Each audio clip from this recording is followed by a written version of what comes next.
Nii, mõnikord küsitakse, et millist landisõlme või kuidas millegi külge kõige parem siduda on. Nüüd aastate pikku olen erinevaid katsetanud ja nüüd see, mis ma siia teen, et see on see, mis on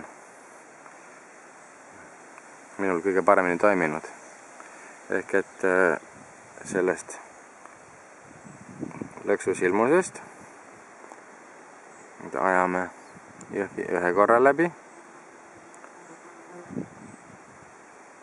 teist korda läbi ja tekib selline aas. Selline.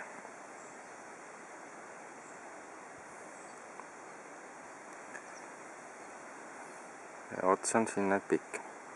Nüüd võtan selle otsa ja väänan siit 1, 2, 3 korda ümber selle. Siis võtan selle otsa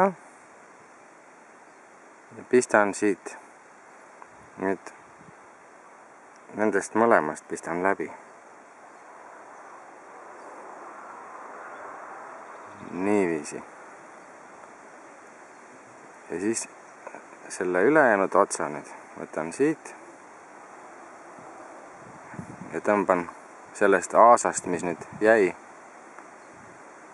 tõmban sellest läbi ja tõmban kokku.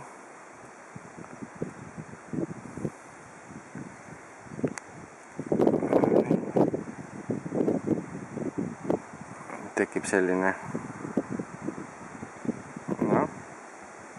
selline sõlm.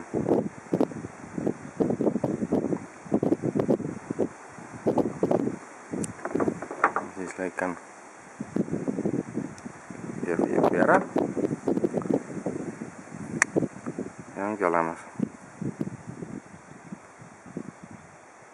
Selline väike ja väga hästi sobib fluorokarboonile.